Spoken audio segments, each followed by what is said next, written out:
Welcome to EFT for your inner child and soul with best-selling author Cathryn Taylor. Known as the mother of inner child work, Cathryn is dedicated to teaching you her innovative EFT technique called interactive tapping. Interactive tapping combines Cathryn's 26 years of experience guiding you in the discovery of your inner child with EFT sequences.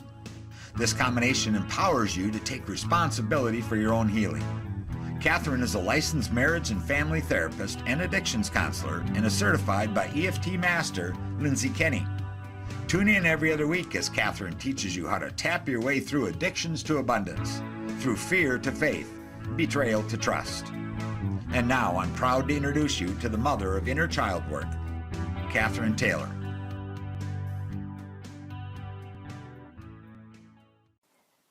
Greetings and welcome to today's show.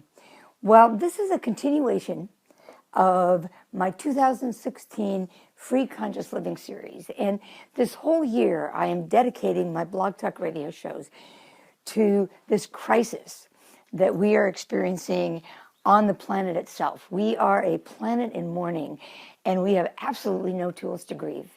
What are we mourning? Well, we are mourning this sense of safety. We are mourning this sense of predictability. And what's happening with this grief is that we are looking for ways to resolve it.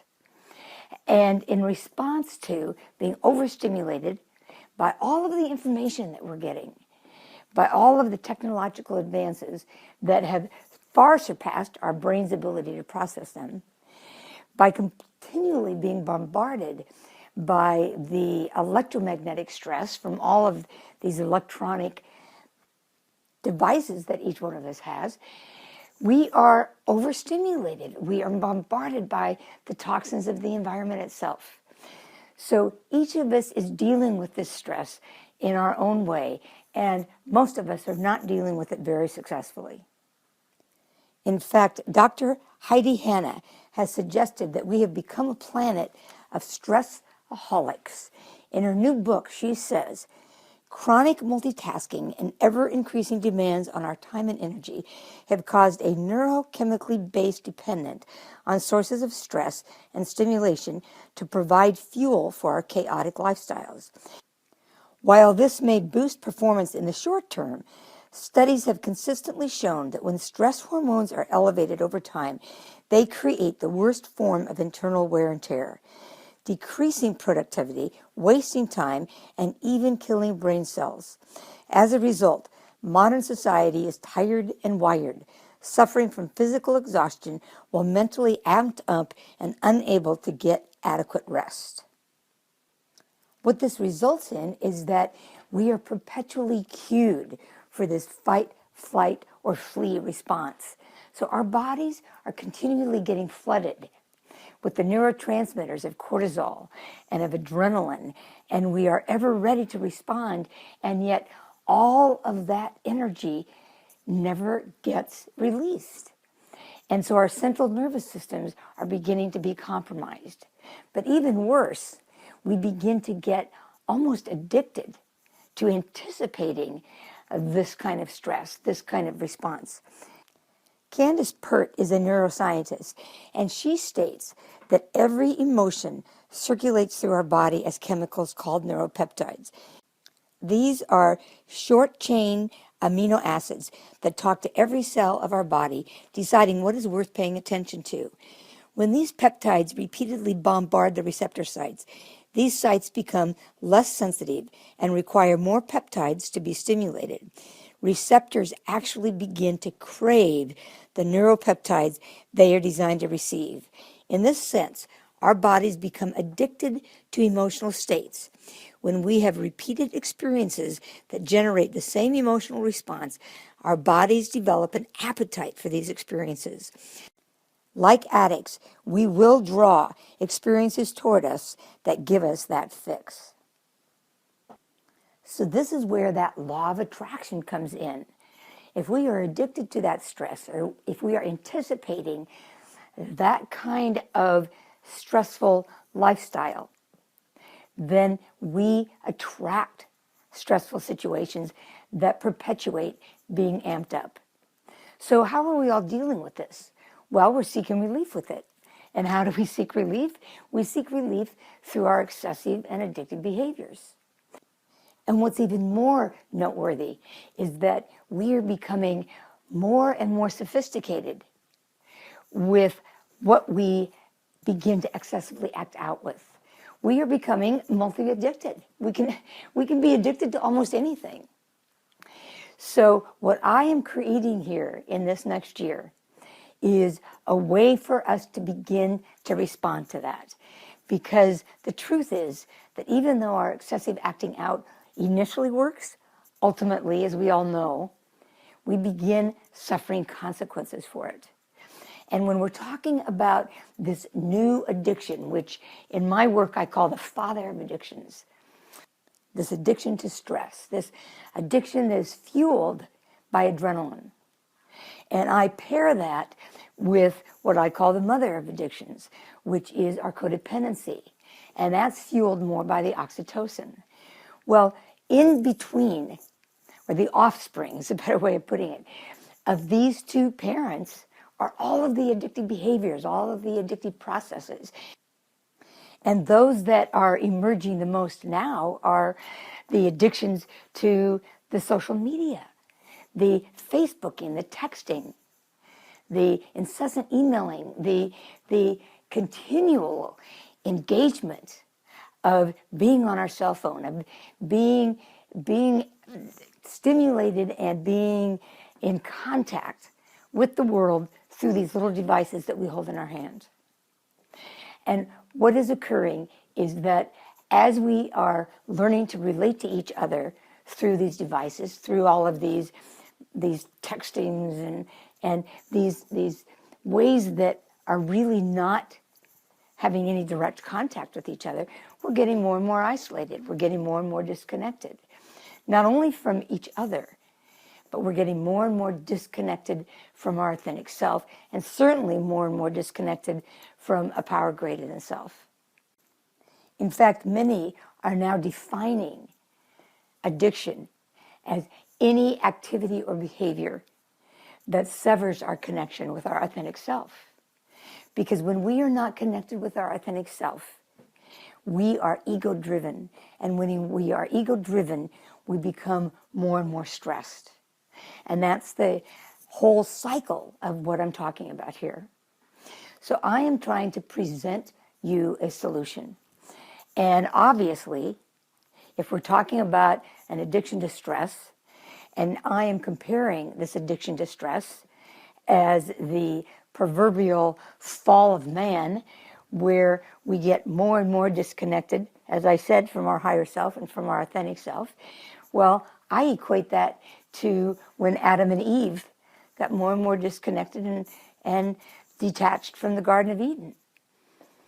And I think what's interesting is one of the main proponents of that disconnection is that little device called the apple. I don't think it's any mistake that the apple that Eve took that first bite of bears the same name as that little device that we hold in the palm of our hand. Now, in the introduction, I also make the point that not only does this little cell phone that brings us so much information and keeps us so engaged, not only is it part of the problem, but inadvertently, it's also part of the solution, because it is making available a whole slew of self-help material that we're going to talk about. Because this whole program takes this problem of stress addiction, talks about the multi-addictions that we're all engaged in, and gives you a step-by-step formula that you can begin to incorporate in your life so that you can find a solution. Because if we're talking about addictions, we're talking about ultimately people beginning to hit their bottom. And what's real here is that as a planet, we're hitting our bottom. And that's evident in all of the ailments that we're dealing with, all of the depression and the anxiety and all the physical complaints. And all of the post-traumatic stress that we're all feeling. In fact, they're now labeling that as global post-traumatic stress. Because as a planet, we have lost our sense of safety and our sense of predictability.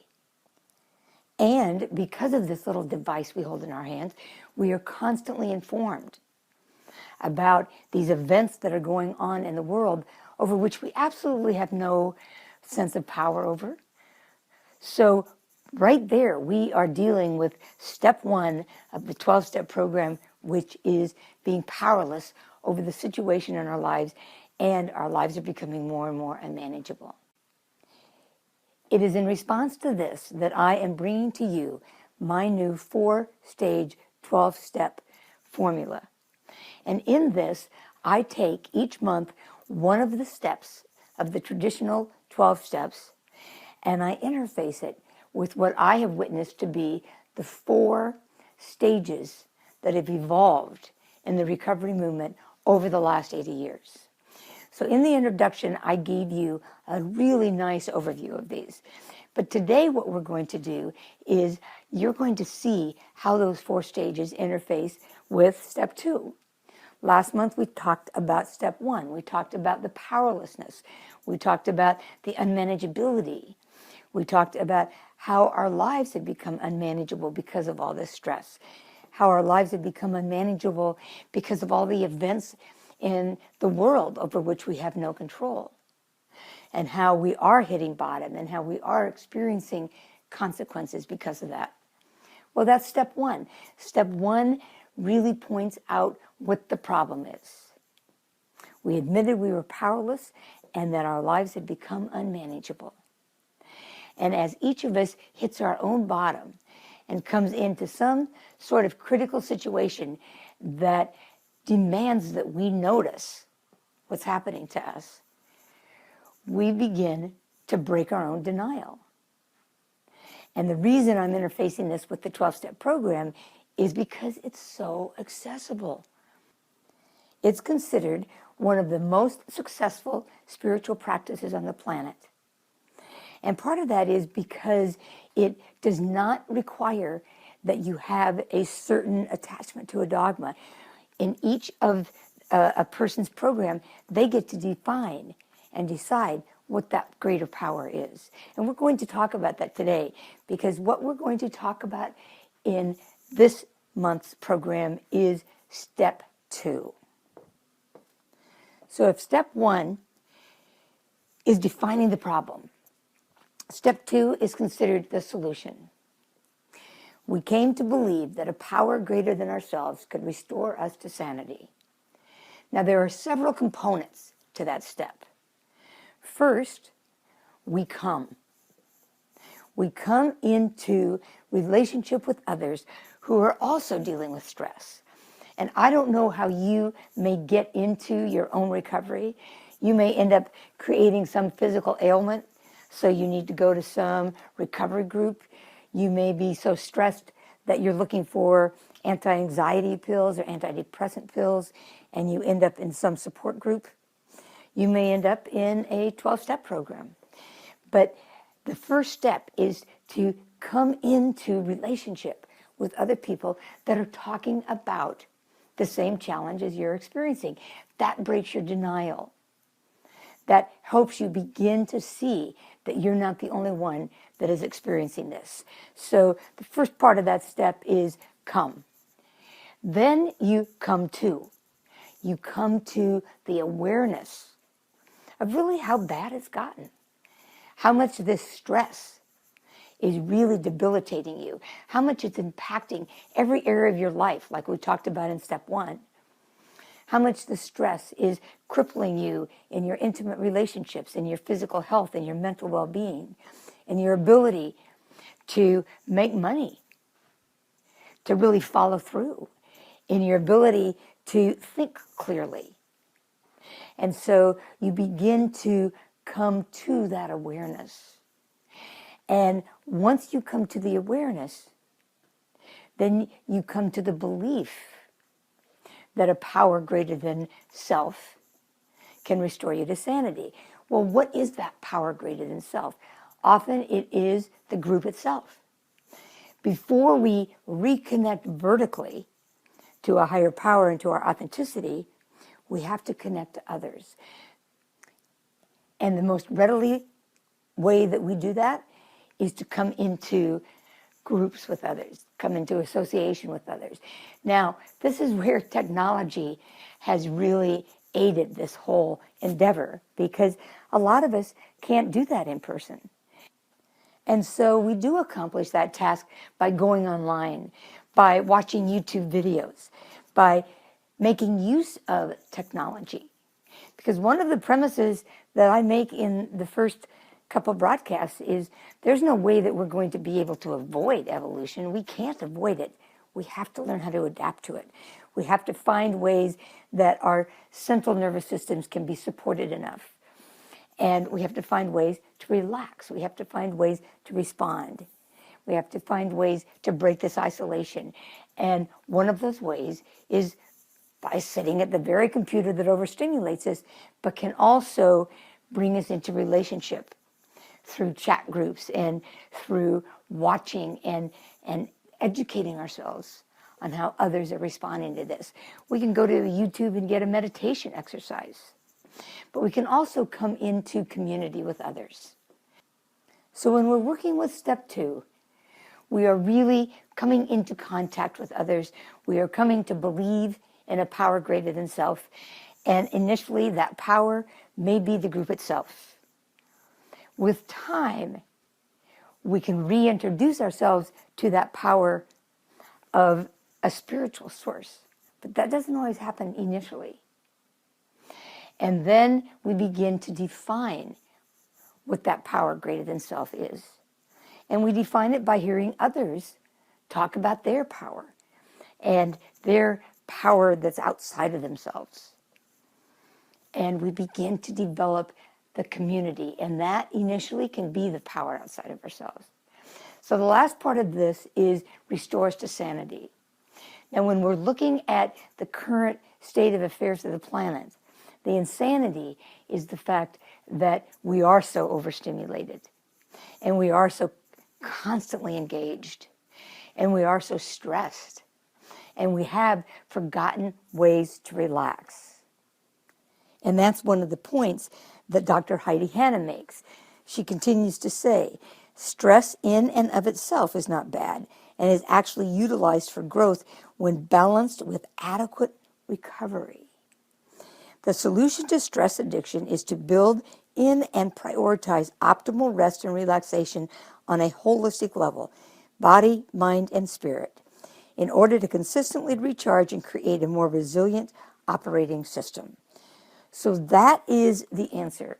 And in this step, we begin to restore ourselves to sanity by finding ways to relax. And what I've discovered is when we're working with the recovery of our soul in this way, when we're working with the recovery of our entire system, that there has been a predictable, evolutionary 4-stage process that each of us engages in on our journey back towards health. And because we are multi-addicted, we can be in one of these stages for one of our addictions at a different time.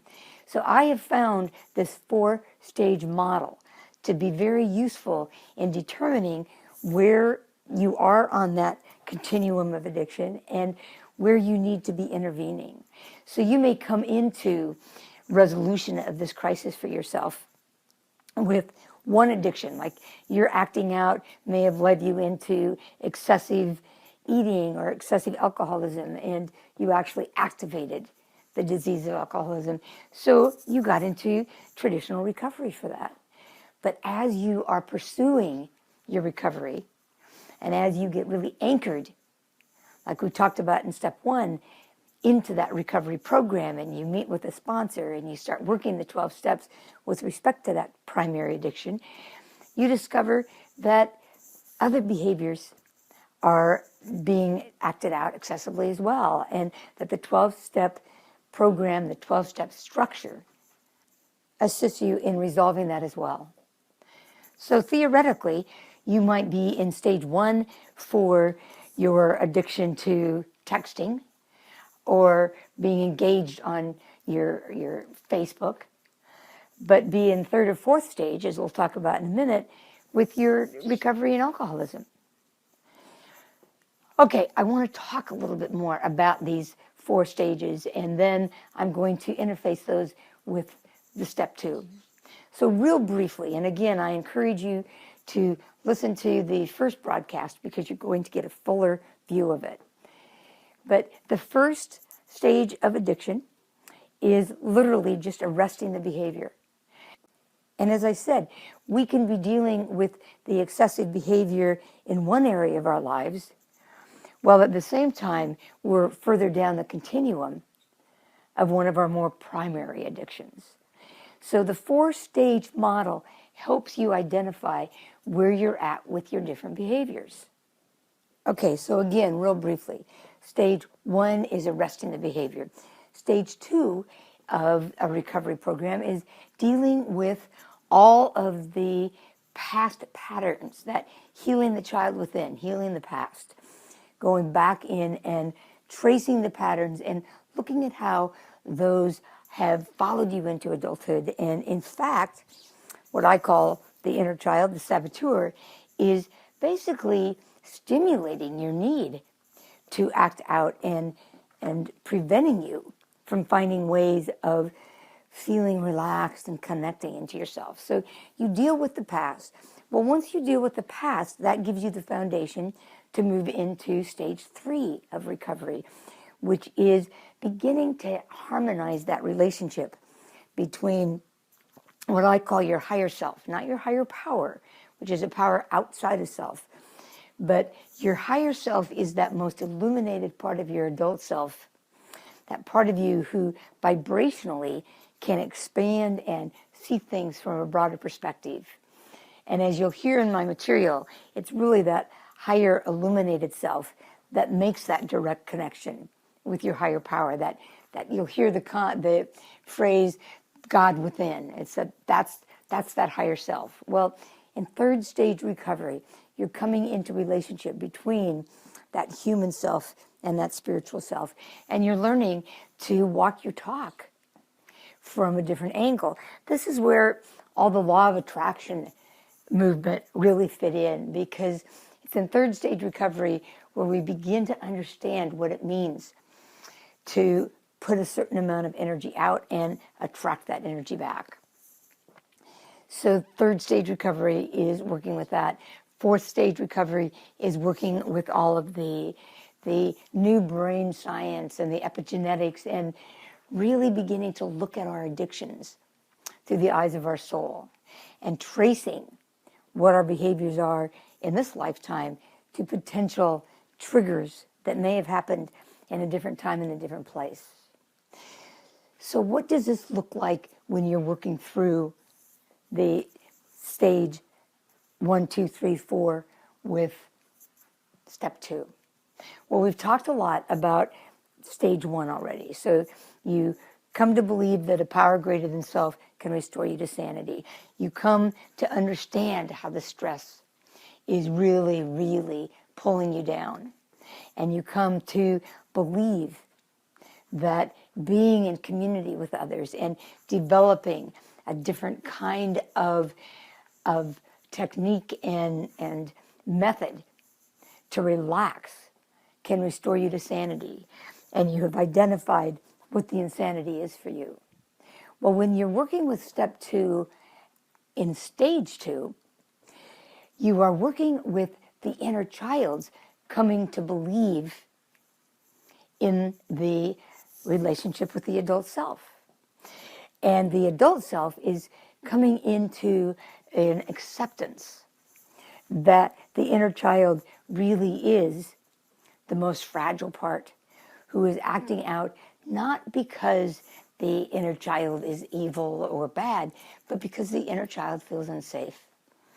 And so you're coming into relationship. You're developing that vertical relationship between the inner child and the adult.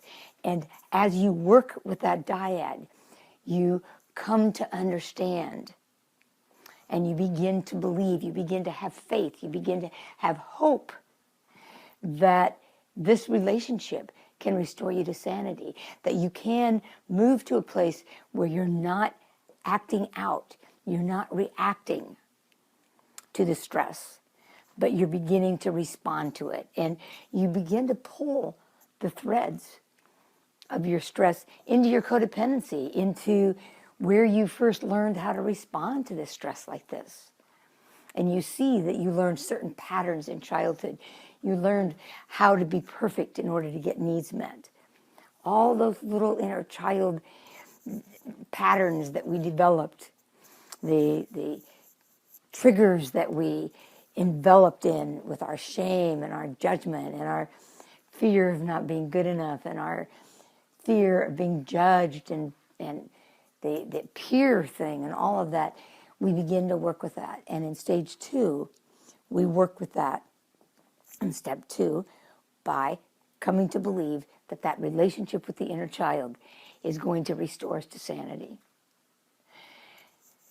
In stage 3, again, we come into relationship with our higher power. And we begin to realize that we are a lot better person when we are working in tandem with our higher self. We are able to be accountable for what we're putting out. We begin to learn that law of attraction premise that energy attracts energy, like attracts like. What we put out, we bring back. And so this is that step where I talk about that we really walk our talk. Well, when we're looking at step 2, we come into relationship with that partnership. And it's a vertical relationship. We come to believe and have faith in our intuition and in that higher vibrational frequency. We come to believe that our life works better when we are in connection with our authentic self. This is where we begin to repair that disconnection from our authenticity, which is the seed of most addictions. We begin to reclaim that vertical flow and that duality of being a human being and being a spiritual source. So we move from just seeing the world through that ego-driven perspective into being more spiritually infused. We look at the life events through the eyes of our soul. And as we begin to do that, that opens the door for us to work with the 4th stage of this step, which is really beginning to look at an understanding of how our addictions may be soul charted. Now, that's coming in to a whole nother awareness. We begin to notice that some of our overactivity and our overreactivity has to do with another time and another place. So our whole horizon of how we look at our addictions expands at this point. And we are in a position to begin to pull the threads on our addictive behaviors because we've come into relationship with the fragments of our soul, with the aspects of our soul. We begin to accept and have faith in the fact that this is not the only time that we've been here, that our experience is bigger than what this incarnation has laid out for us.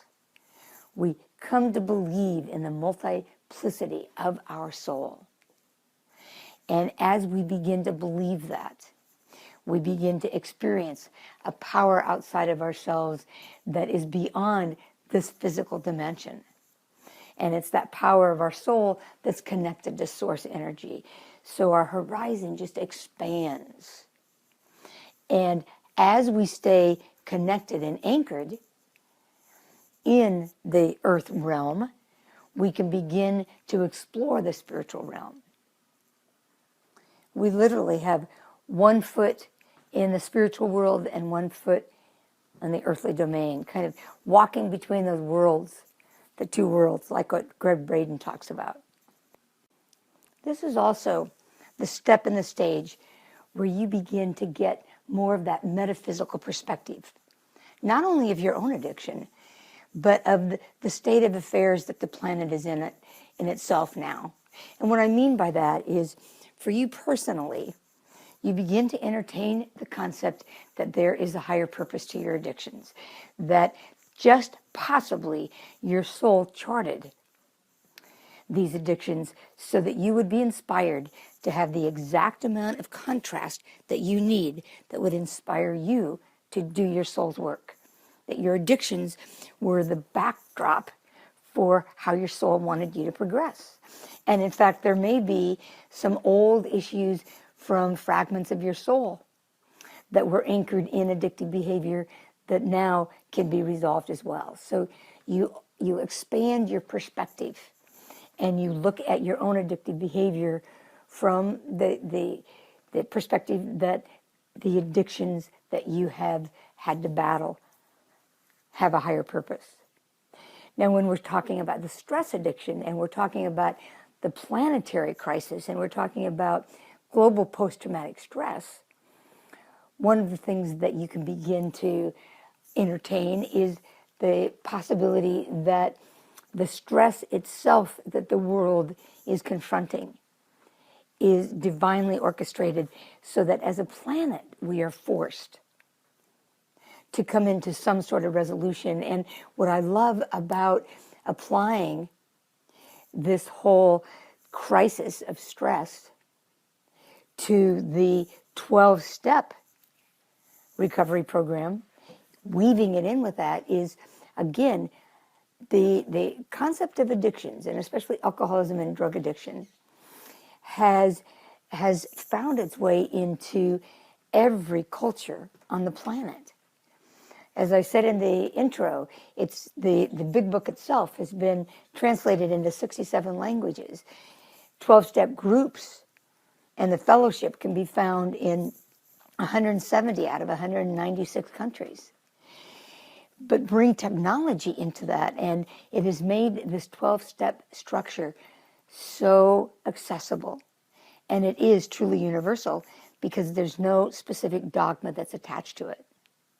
And as you'll read in the 12-step material, it's not the meetings that kept people sober, those original 100 people. It is the structure of the 12 steps itself. And so what I'm inspiring you to do is take that structure and see how multifaceted it is. And in each one of these stages, the 12 steps is instrumental in arresting the behavior you want to deal with.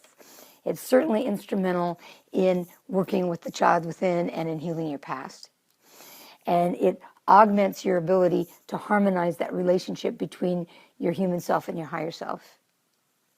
And it enables you to look at your addictions, your stress, as your disconnection from your authentic self from a higher perspective and as a calling from the fragments of your soul who need to be rescued.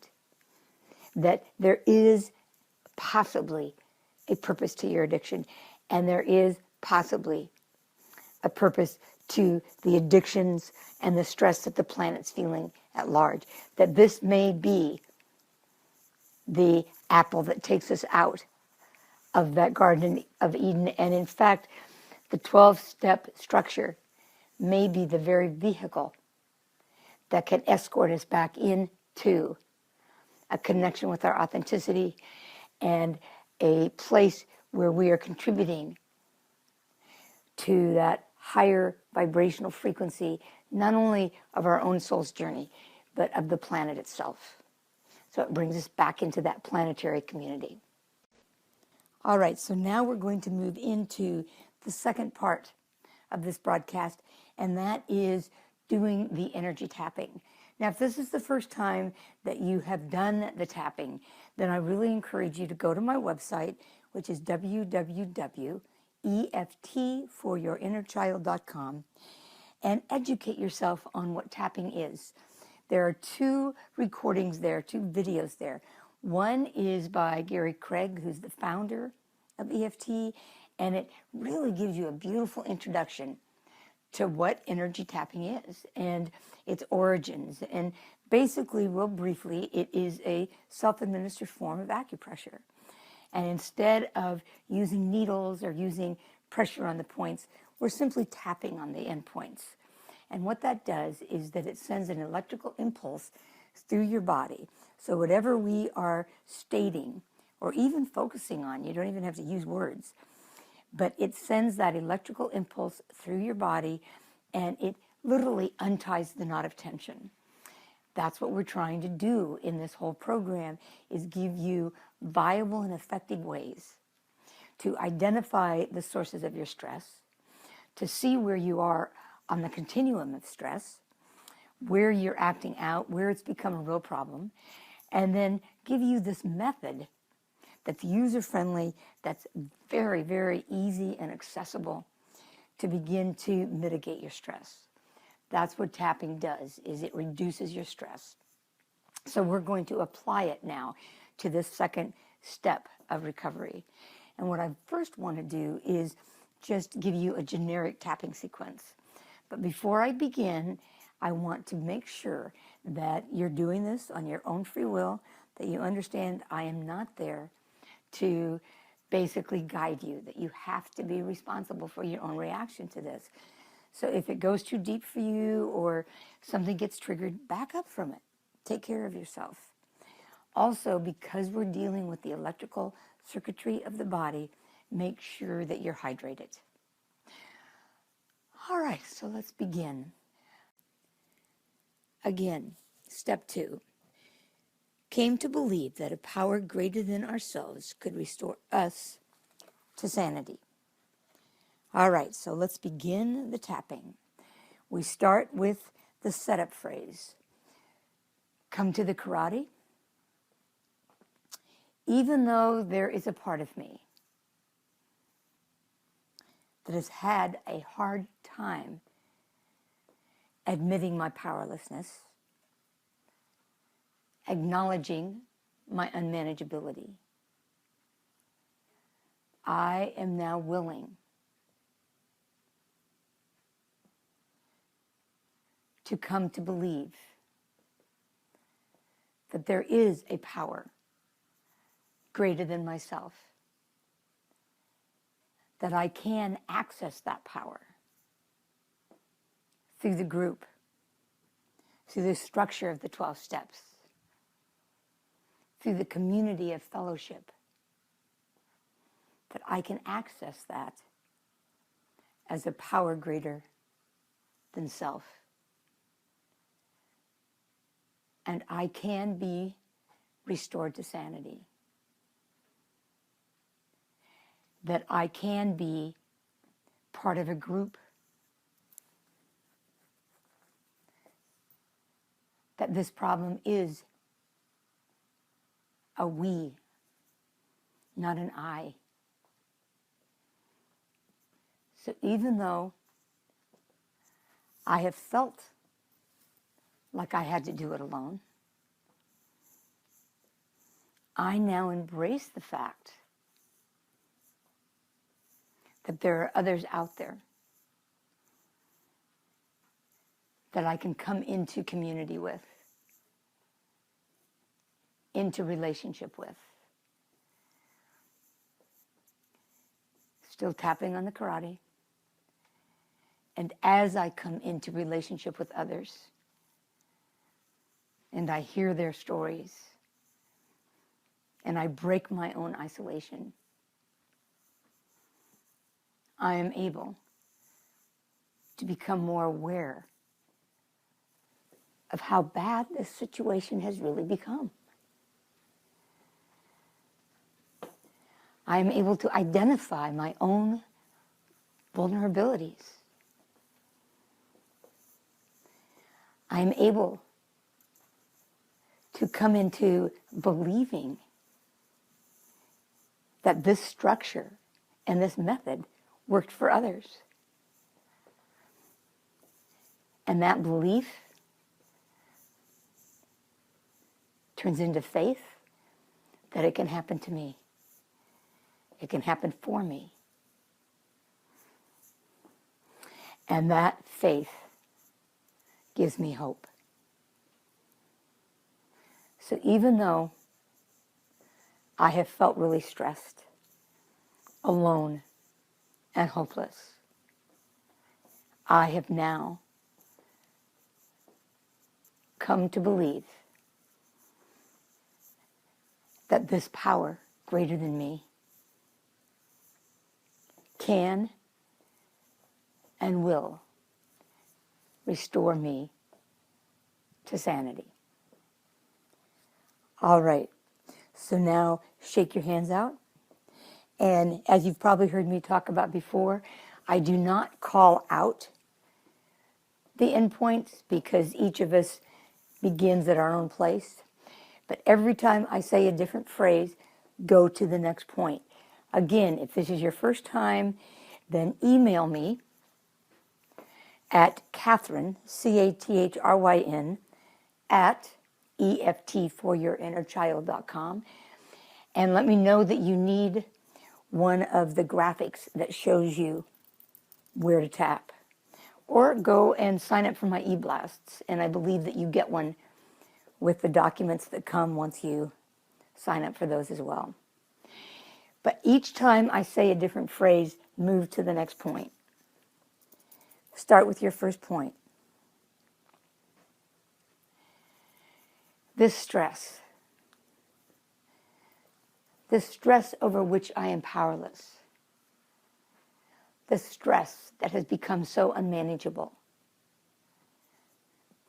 I am now coming to believe that a power greater than myself can help me with this unmanageability. I have come into relationship with others.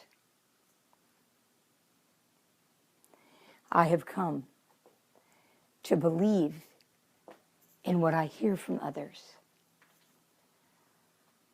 Their stories inspire me. I identify with those stories. I hear my own story in their stories. And it makes it easier for me to break my denial. I have come into relationship with others. And through those relationships, I have started to believe that what they have, I can also find.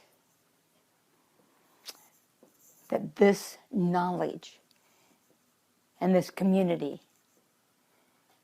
is a power greater than me. And ultimately, I hope to connect with my own higher source. But if I can't do that right now,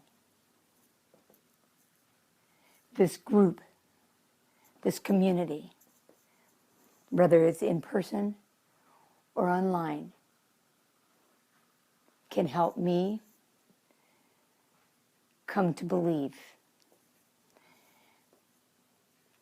that this power that comes from this group, that's bigger than me, can help me. And as I witness it in others, I come to believe that this structure can return me to sanity. I am willing to show up. I am willing to commit to some structure. I am willing to begin to address the stress in my life, to learn how to relax instead of act out, to identify the multiple ways that I act excessively, and to move into this new way of being that can bring me back to a state of peace, restore me to sanity, and build hope. All right, so that gets you started just generically. Now we're going to pinpoint it although a lot of what we just did really relates to stage 1. But we're going to pinpoint it just a little bit more. So once again, come back to your karate. And as I said, I believe in step 1, if you listen to that. I offer this tapping sequence sequentially so that we go through step 1, step 2, step 3, step 4, because it's my experience, as I said throughout this program, we are all addicted to something, and most of us are multi-addicted. So part of you may be listening to this tapping sequence for one of your excessive behaviors, but there may be another part of you who has progressed along the continuum of recovery, and that part of you needs to hear the tapping sequences for stage 2, 3, or 4. So in presenting this in this manner, I am giving each part of you what it needs. And even if you don't relate to some of what I'm saying in each of the stages, allow your psyche to take what it needs. And even if it's ahead of where you consciously are, your psyche will apply the tapping to exactly that place within your system where you need to relax. So you cannot lose with this. All right, coming into stage 1. Remember, what we're dealing with in stage 1 is building the relationship between the recovering self and the addict within. Come to the karate. So even though my recovering self is coming to believe that this power that I find in this community, that I find in the structure of the 12 steps itself, is bringing me hope, is inspiring me to believe that I can change, that I can develop a new way of being. I still have this addict within me that kicks up his or her heels. And I want to strengthen my belief, my awareness, and augment my hope so that I can successfully respond to this addict within and move into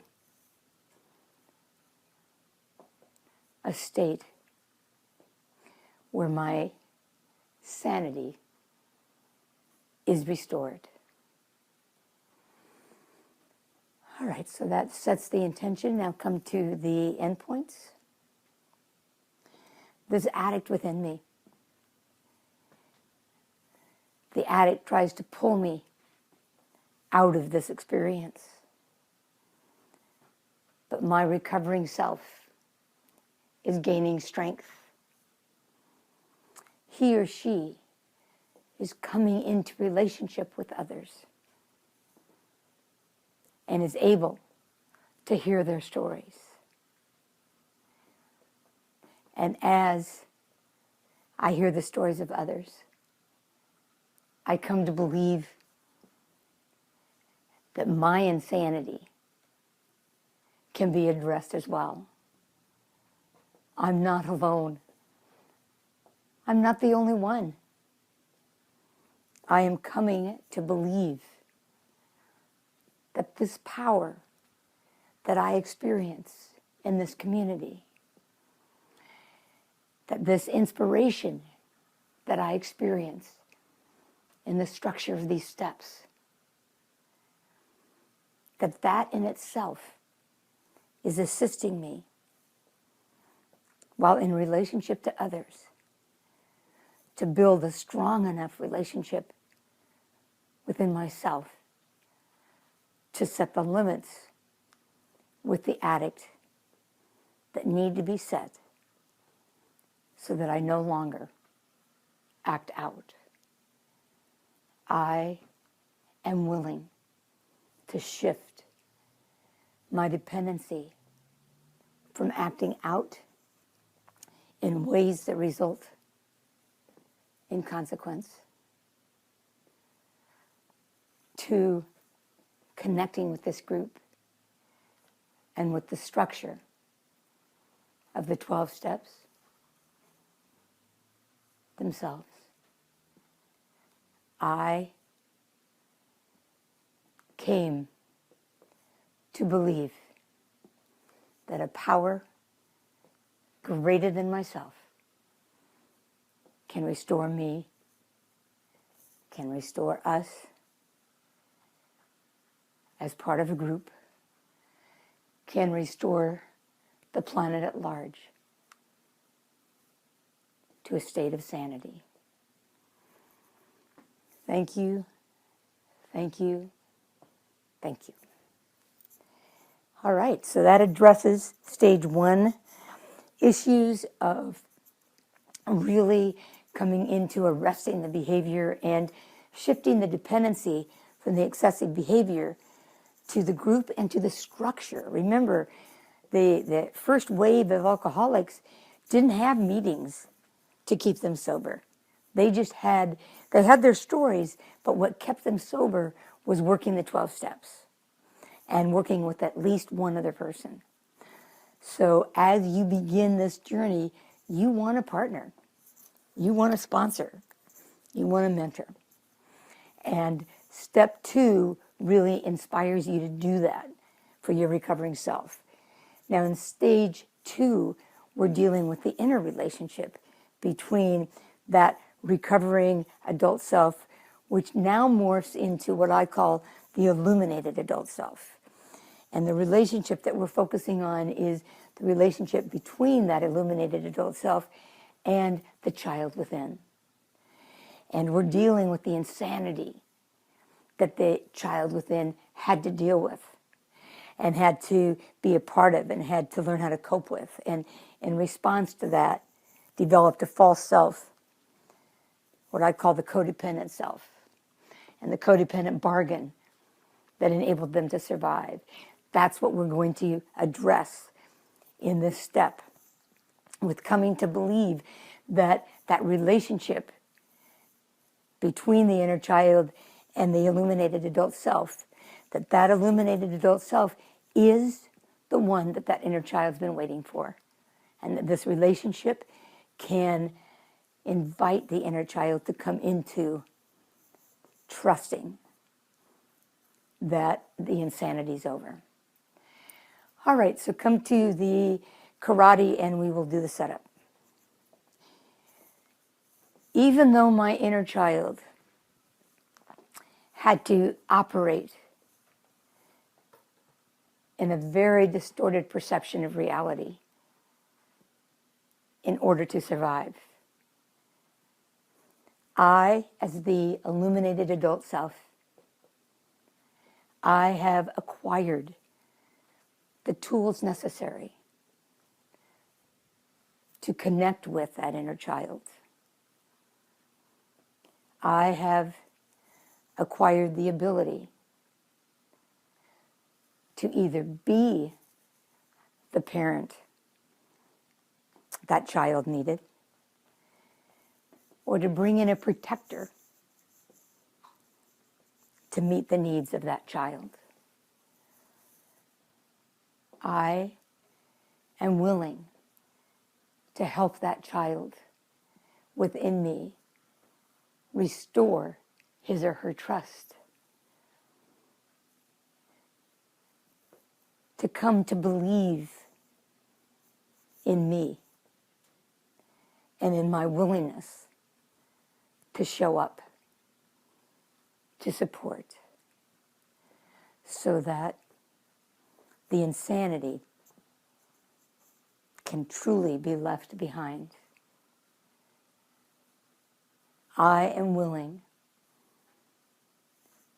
to develop this relationship with my inner child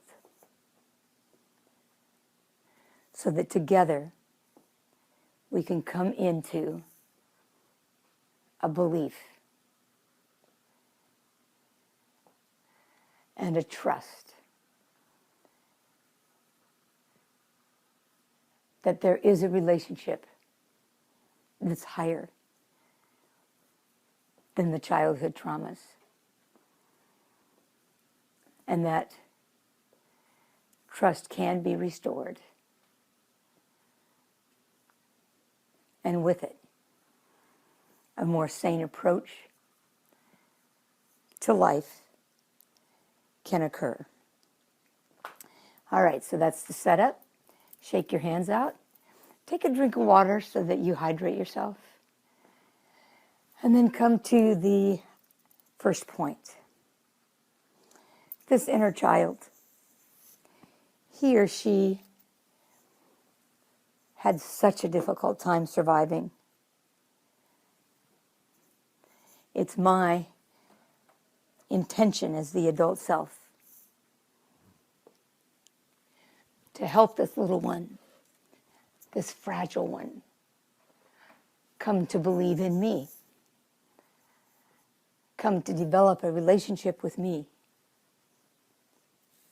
The recovering self, the illuminated adult self, the part of me that's come into community and has the support to truly trust that I can show up for this fragile self. I can help this part of me restore his or her trust. It wasn't your fault, little one. You survived the best way that you knew how. You coped. And I'm here now to be that parent that you needed so that you can come to believe that I will be there for you and that the insanity can stop. I am here so that you can truly experience that trust can be restored and you are safe. You can come to believe in me, to believe that I have the support outside of me, that you can trust in this relationship to me, and that you can come home where you are safe. Thank you, thank you, thank you. All right, so now let's move into stage 3 with step 2. Remember, stage 3 has to do with harmonizing that relationship between your higher self and your human self. And a lot of this has to do with the human self coming into an appreciation for the higher self, and also recognizing that the higher self is appreciative of what the human self has to endure. So it's harmonizing that relationship and developing a reciprocity in this relationship. So many times when we get into a spiritual program, we really diss the physical realm and make it something that we have to transcend. And I think those days are over. I think now we have to learn how to integrate those spiritual values into the physical. And the way that we do that is we develop a partnership, not a hierarchy, but a partnership between our human self and our higher self. And this stage of step 2 begins to address this. So come to the karate. Even though for so many years I have been disconnected from my authenticity, and the relationship between my human self and my higher self has been severed, I am now willing to embrace this duality in its totality, with the respect for both aspects of me, who are now working in tandem in a reciprocal way, because my earthly self has come to believe that when I am in a partnership with my higher self, that the power and empowerment I feel in this relationship can truly restore me to sanity. And I am so willing to come into relationship with my higher self, to trust my higher self, to feel valued by my higher self, so that I can start living my life from this perspective. I can start reevaluating my values, make choices about how I live based on this belief that the empowerment I experience in this partnership brings me into integrity, into self-compassion, into self-love, which then can be shared with the world. All right, shake your hands out. That completes the setup. Now let's anchor that in. This is such a big step because this is really where you start walking your talk. It's really where you begin to change the value systems by which you live, and you make decisions not based on having to, but based on your ability to. Okay? All right. So come to the first point. This partnership, this relationship between my higher self and my human self, it is this marriage that restores me to sanity. And I am coming to believe in this relationship and in my ability to value this relationship, to feel valued in this relationship. I, as the human self, come into relationship with you, my higher self. I feel embraced by you. I am embraced by you. I feel valued by you. I am valued by you. And I, your human self, so appreciate what you've endured. I recognize that I see the bigger picture in ways that you always cannot.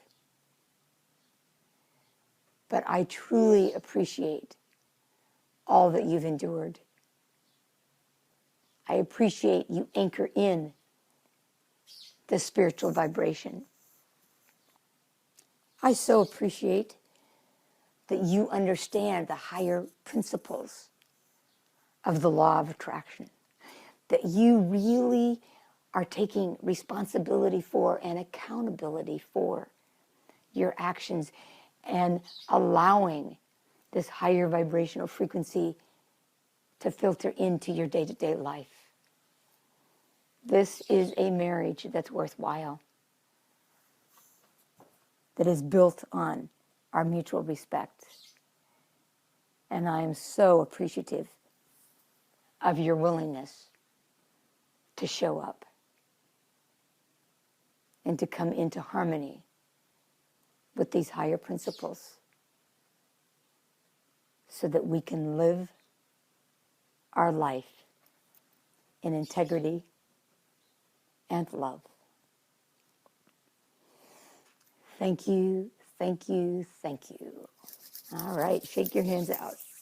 Now we're ready to wrap this up with that fourth stage where we kind of blow the lid off and we begin to really come to believe that this is bigger than us.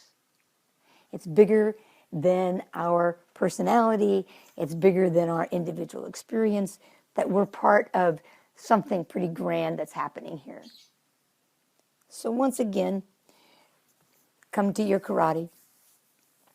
And in the fourth stage, we are embracing that multidimensionality. We are expanding our perspective, where we're seeing our addictive behavior and this whole post-traumatic stress that's happening on a global level as possibly inspired by the divine to bring us to our knees, so that as a planet we will come together and we will find ways to connect soul to soul through our relaxation and mindful techniques.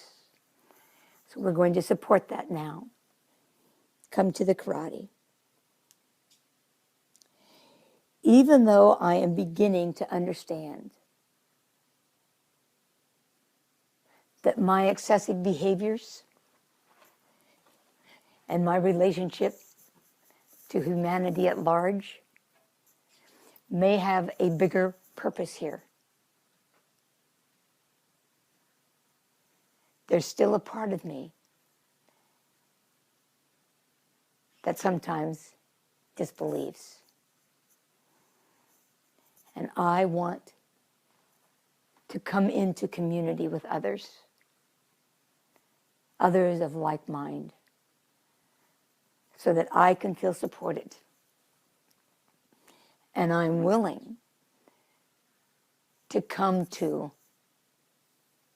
believing that there's a soul story to my addictions, that there's a soul story to the situation the planet at large finds itself in, and that I can be part of the solution individually and collectively. And that as I deal with my multidimensionality and the multiplicity of my own addictive behaviors and excessive behaviors, that I am expanding the consciousness at large. I am willing to expand and see this broader perspective, so that I can come to believe that I'm part of the solution, that not only restores me to sanity, that not only deals with the insanity of the fragments of my soul, but that helps humanity at large return to sanity as well. All right, shake your hands out. Now that's a pretty big task, but I want to start planting that seed, that this is bigger than just us individually. And as we clean up our side of the fence, we contribute to the healing of the planet and of humanity as well. So come to the endpoints. The multi-dimensionality of my addictions. The multiple addictions in which I engage. All of the acting out, individually and collectively. I am now willing to come into relationship with the global community, to believe that I can have an impact and I contribute to not only the restoration of my own sanity, but the restoration of the sanity at large. I am so willing to embrace this, to expand with it, to live, breathe, and eat it. I am willing to do my part because I have come to believe in a power greater than self, and that this power can restore me and the world at large to sanity. Thank you, thank you, thank you. All right, so that concludes our show for today, the broadcast for today, and I hope that you are finding this useful. If you discover that there are areas that you really need a little extra direction, please take advantage of that 15-minute free assessment that I offer. All you have to do is call me at 612-710-7720, and we schedule a time where you and I can talk. Other than that, I encourage you to go to my website and sign up for the e-blasts if you're not already a part of that. And that is www.eftforyourinnerchild.com. So until next time, when we will deal with step 3, and I want to remind you that for this year, I'm only doing one recording a month, and it's usually usually the third Wednesday of the month. So I'll be back next month again with step 3. Until then, be good to you and to those you love. Thank you. Thank you for tuning into EFT for Your Inner Child with best-selling author Cathryn Taylor on EFT Radio Online. You can listen live right here every other week, and you can also find information on Cathryn's programs and services, which feature her innovative tapping technique, by logging on to www.eftforyourinnerchild.com. You are listening to EFT for Your Inner Child on EFT Radio Online with best-selling author and licensed practitioner Cathryn Taylor.